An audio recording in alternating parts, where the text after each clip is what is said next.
All right. Great seeing everyone here this morning. We're continuing with our sermon series. This is the last week of it, actually, called Say What? That's not in the Bible. And we're looking at common Christian phrases that are kind of popular and kind of seeing if they're biblical or not. Seeing if we can separate the wheat from the chaff here and all those good things. And I need to be a good YouTuber about all this stuff. So everyone online, if you wouldn't mind liking and all that stuff, hit the like button, all that. It really helps. It does. The more engagement you do, the more YouTube sends it out. So the more people see it. So this week, it's a sneaky one. It's a sneaky phrase that we're looking at here. It's love the sinner, hate the sin. Ooh. Has anyone heard this phrase before? Yeah? Like you got it all there? It's one of these common ones, but it's sneaky because at first look at it, you're like, oh yeah, like I'm all into this one. Like we've been talking the last few weeks about, loving the people around you. Like it's loving the sinner, but God hates sin, I hate sin, all those things. But is that the idea that it's being conveyed? Or is it giving you something to hate? Okay? So is that the idea? Because when we communicate, the whole purpose behind communicating, we actually want to communicate an idea, right? And what I worry about is that what we're actually communicating when we say, love the sinner, hate the sin, we actually think we're saying, I love you, I just don't agree with you. But what I worry that we're actually saying, what's being heard is that, yeah, I like you all right, but I really need to control what you're doing. And I think that's what we're talking about today. The sense of wanting to, we transfer that hate into controlling what other people are doing in their lives. So let's get into that. And the way we can talk about this today is looking at our gospel lesson. So our gospel lesson today comes from Jesus' Sermon on the Mount. It's kind of mid-beginning in the gospel of Matthew there. And Jesus it's one of his longer sermons, kind of one of the most famous things that everyone knows, at least some parts of the Sermon on the Mount. And part of it, Jesus is saying, hey, here's a better way.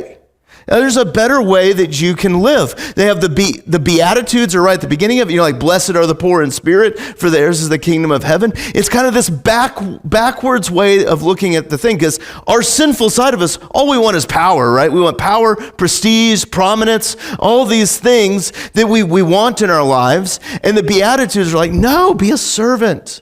And you'll see the kingdom of God opening up for you always, right? And then he kind of goes into that as a kind of this humble way in the world. And then it continues on to where store up your treasures in heaven. There your heart will be also. And then this whole thing about do not worry. And then we get to what I read just a little bit ago. And I'll read part of it here.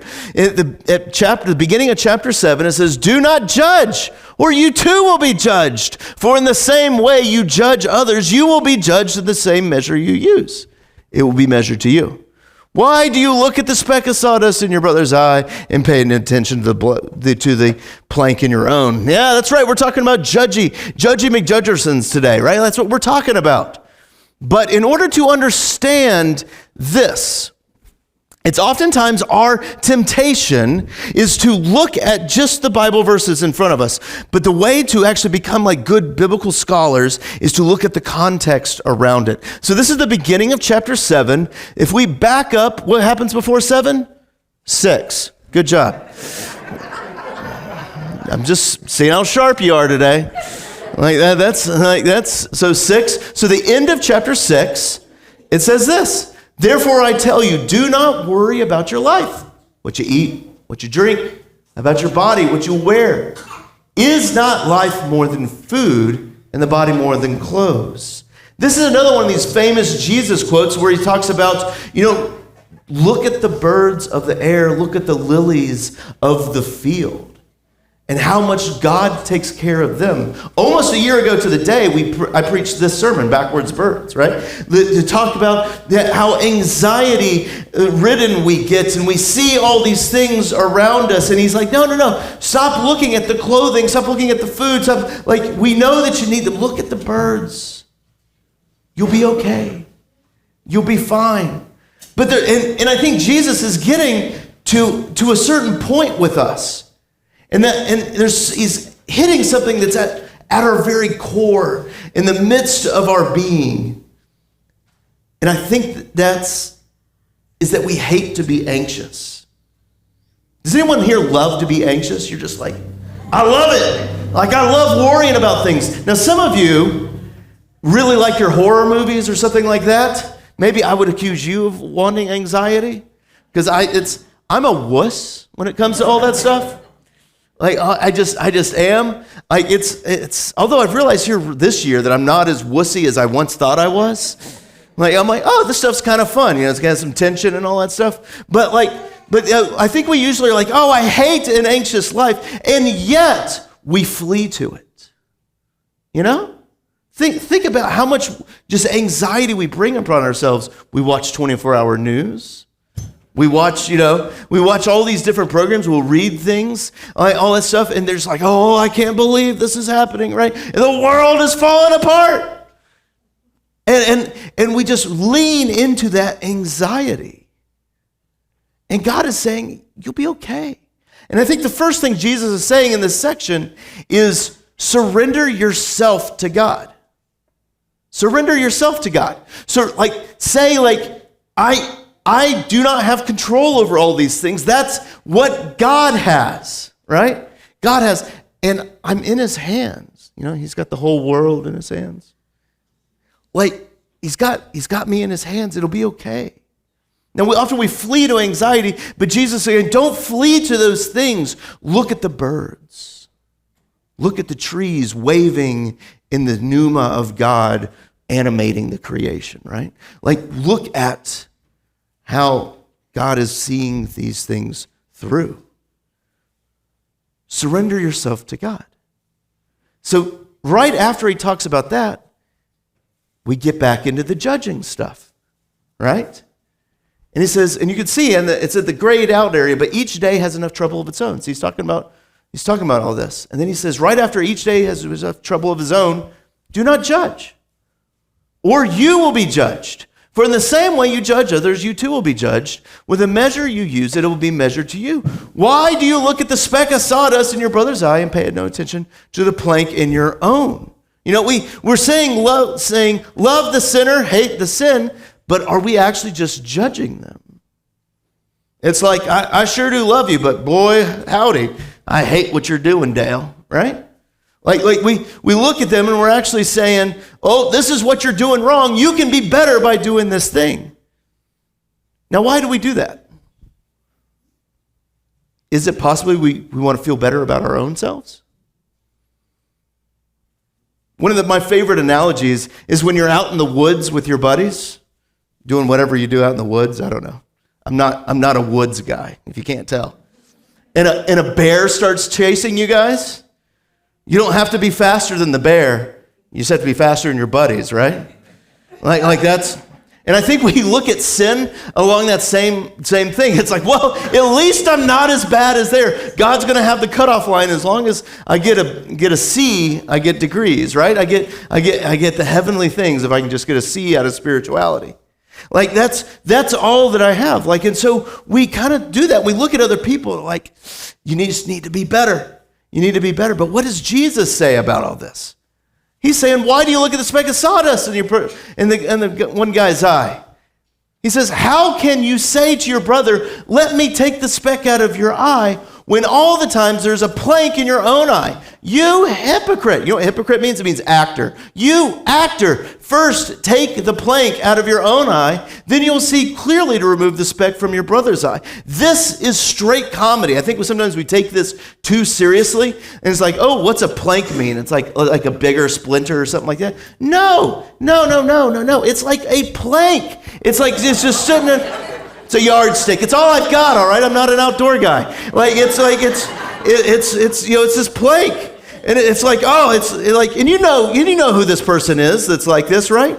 You know who this is. Someone that's loud and boisterous, and over there it's like, I got a lot of problems with you people. And it's like all of you have issues in your lives over there, and they're out there talking around and like hitting things, and and just like getting everyone worried by, I just hit oh my goodness, I'm hitting all the sacred things, and you're like just talking at them. It's like, oh, Cheryl, you got problems. You got problems. Like it's like, that's like, I see something in your eye there. I see what's going on there? Like what's going on? Like that's like it looks ridiculous, doesn't it? Like that's and that's the image that Jesus is saying. It's like you with the eyes. Deal with this. Deal with this. Like you're sitting there trying to point everything else, but everyone can see your sin, right? Everyone can see it. We've all been in that circumstance where someone's getting real judgy at us, and you're just like, yeah, but have you looked in the mirror lately, right? I was trying to figure out how to tell this next story, and I liked how I did it in the first one, in the first service. I had this ridiculous cartoon image of it. I had this ridiculous cartoon image of this. All right? I don't know. You guys are laughing. That's gruesome. All that stuff is just like, get it out of your own eye. Get it out of your own eye. So I lost my place. I know it looks like this is unstructured playtime, but there's a structure. But I think there's an example of it, and I got to be careful about this example. But I kind of thought of the example because I did this trip to Tallahassee and to do this lobbying thing for Alzheimer's care, and we ate at the same Golden Corral twice. I know, right? I'm just confessing my sins in front of everybody. But it was in the Villages, right? Oh man, Villages. Now what's the Villages have something that they're really known for. What is it? What did you say it, Vivian? They have a certain indiscretion, and it's not just being of aged ones, right? Oh, ancient ones, right? It's not that. Although they are known for that. The highest STD rate in the country. Did you guys know that? There's some people that are acting like this the first time they've heard that. Yeah, that's true. The Villages has the highest STD rate in the country. How many complaining, now this is listen, all right. How many complaining about their kids cohabitating do you think happens in the Villages? Right? That's, we gotta be careful about that. It's like, oh, you're gonna complain about that, Grandma? What's that upside down pineapple doing? I didn't say, I'm just talking about fruit.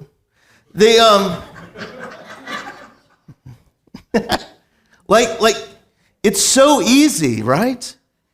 And I think that's what kind of drives us into that love the sinner, hate the sin, that we are insecure about our own selves, so we begin to kind of punch down at those around us.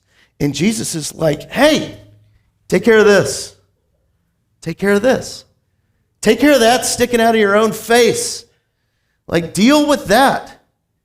Deal with that before anything else.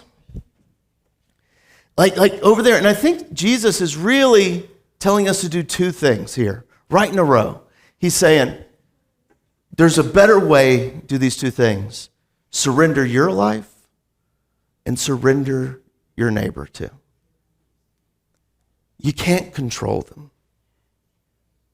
Sure, they may do some things that upset you. They may do some stuff that you can't stand and all of those things, and you're going to be tempted to call the HOA president and call a stink for the church next door. Sorry, hold on. I got to get this out again.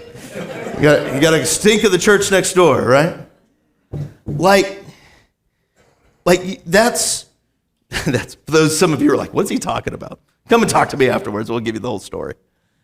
But it's sometimes we get that way about our neighbors, and we desperately want to go, they need to be like this, or it's our own kids or our own parents, right? I desperately need you to be like this. And we feel like we have to control them, and you got to give it up. You got to give it up. Because all you're doing is bringing your anxiety that you have about them and putting it onto them. You're just putting that prison of anxiety onto yourself. And Jesus is saying, my yoke is easy and my burden is light. Give it up.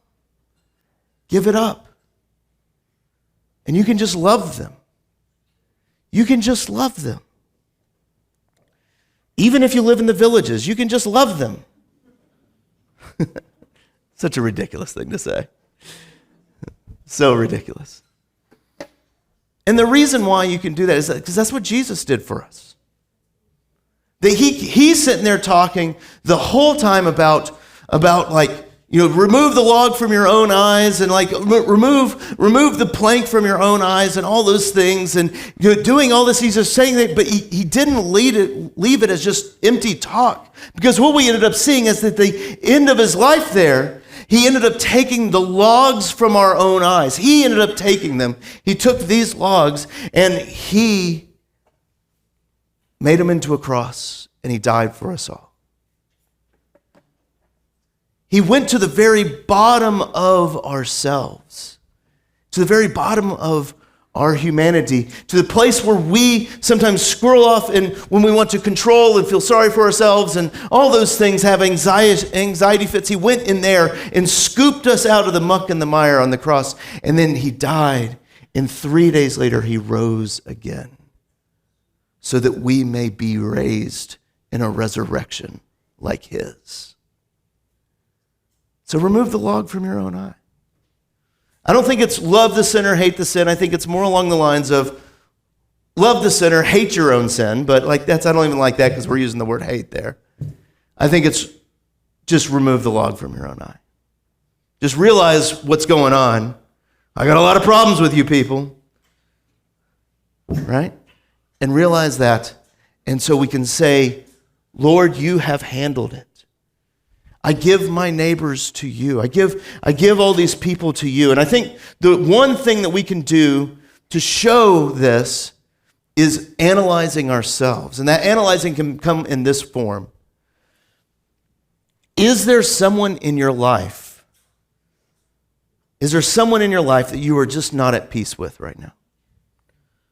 You have just issues with their autonomy. You have issues with their power or whatever. And it's just giving you a anxious fit. And you're desperately wanting to put that anxiety into them. Give it up. It's okay.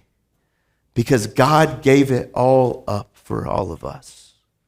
So that we might have true freedom. So you guys will be all right. You'll be all right.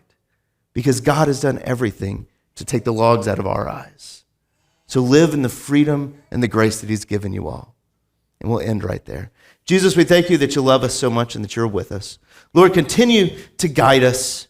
Lord, as we look at the world around us, give us vision to see our own shortcomings, that we may deal with them and show love and grace to the world around us. Thank you, Jesus. Amen.